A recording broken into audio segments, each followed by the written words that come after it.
Pan-africanisme, un mot qui se divise en deux. Pan, qui vient du grec, qui signifie tout, et africanisme, qui est l'ensemble des études scientifiques, ou du moins l'intérêt qu'on pose sur l'Afrique. Pour faire simple, beaucoup de gens incontournables dans ce mouvement le définissent comme étant l'union de plusieurs formes d'africanité dans une logique de souveraineté. Alors, les fruits et les légumes sont bons pour la santé. Okay. La lecture aide à enrichir son savoir. Les politiciens sont bons pour... Ok. Mais qu'en est-il du panafricanisme? Qu'est-ce qu'on devrait retenir? De quoi s'agit-il? I don't know.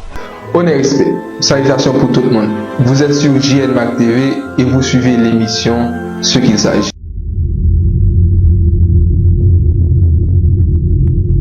Avant tout, il faut commencer par le commencement, la genèse, l'origine. Le mouvement contre toute attente ou ce qu'on pourrait penser ne débute pas en Afrique, mais de préférence avec la diaspora africaine, notamment dans les Caraïbes. Le panafricanisme naît effectivement à Haïti avec la révolution haïtienne, l'indépendance du 1er janvier 1804. On a des descendants des Africains déportés qui arrachent leur liberté et qui créent un État africain à l'extérieur du continent africain. La première chose à savoir et à bien retenir, c'est que le but primaire, c'est la quête de la dignité et la revalorisation de l'homme mort. Chose que Jean-Jacques Dessalines allait exécuter avec maestria, avec le fameux 18 novembre 1803 qui allait s'achever avec un grand 1er janvier 1804. De cette base, le mouvement va prendre un grand élan et passer pour l'autodétermination et la libération de l'Afrique, notamment avec des figures emblématiques comme William Edward Burgard Dubois. Afro-américain né aux États-Unis, sociologue, historien, militant des droits civiques, militant panafricain, il a été le fameux initiateur du grand congrès panafricain à Londres, au Royaume-Uni, le 25 juillet 1900. Dans ce congrès-là, allait porter le débat, en tout cas le premier débat vraiment du panafricanisme en soi. Dubois a amené le sujet au débat, mais c'est une autre figure ô combien importante qui allait populariser le mouvement.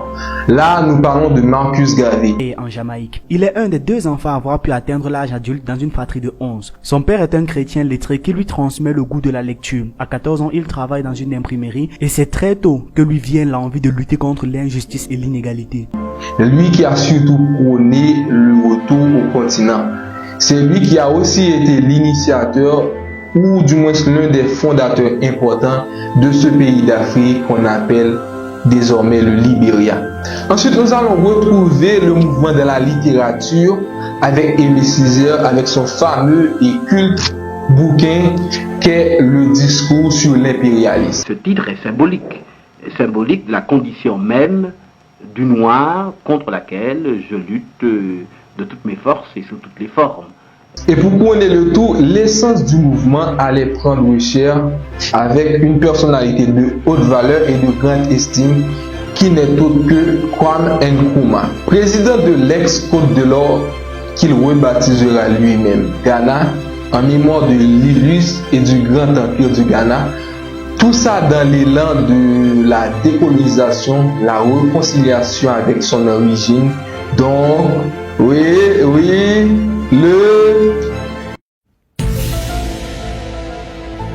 le panafricanisme, justement. On n'a qu'à applaudir.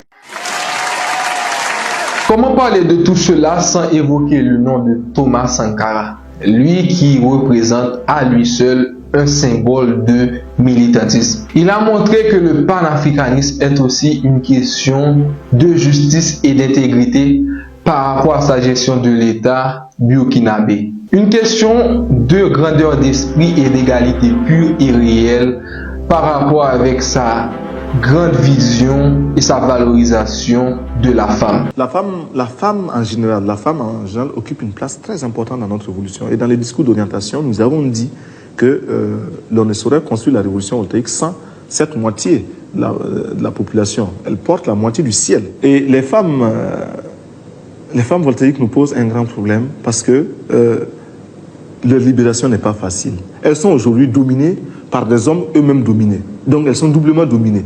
Il a surtout montré par sa rigueur et sa critique acerbe contre l'impérialisme que le mouvement est un mouvement de valeurs et de dignité. Voyez-vous, l'impérialisme a tort. Mais l'impérialisme est un mauvais élève. C'est un mauvais élève. Quand il est battu, quand il est renvoyé de la classe, il revient encore. C'est un mauvais élève. Il n'a jamais appris la leçon de son échec. Il n'a jamais tiré la leçon de son échec. Il est là-bas en Afrique du Sud, en train d'étaler, en train d'égorger les Africains. Simplement parce que ces Africains pensent à la liberté, comme vous aujourd'hui. L'impérialisme, il est là-bas, en train d'écraser les peuples arabes. C'est le sionisme. Mais nous n'oublierons pas un personnage important de ces derniers temps qui a fait un grand voyage récemment, qui n'est autre que Kalala Omotunde. Parce que est-ce qu'on peut réellement construire un gouvernement africain sur la base d'un découpage qui historiquement est déjà faussé? Moi, ce que je voudrais juste rappeler dans le cadre de cette discussion, c'est qu'il ne faut pas oublier que l'Afrique a émergé dans l'histoire de l'humanité avec un projet d'union. Le nom précis, c'est le Sematawi. Vous voyez? Donc c'est l'union des deux terres. C'est un roi qui est venu du Soudan, qui est le roi Narmer, qui en 3200 a dit « Nous allons unifier les peuples de la vallée du Nil ». Alors, le panafricanisme maintenant, où en est-il comme on avait dit tantôt? Pour revenir à la question posée précédemment, où en est-on? Est-ce que le sujet est d'actualité? Où en est-on? Eh bien, nous sommes toujours à l'actualité où l'Afrique est toujours considérée comme un continent qui est le dernier rempart, le dernier des derniers. Le panafricanisme, pour finir, c'est se concentrer sur soi-même, c'est-à-dire sur notre histoire, sur ce qu'on est, prendre conscience de ce qu'on est et de la valeur qu'on porte pour se prétendre à l'universel et à l'idéal et donner une autre image, de donner une autre perception des peuples noirs et des peuples d'Afrique. Le présent est un cadeau, profite du moment. En espérant que ce moment vous a été favorable, on vous dit donc à la prochaine.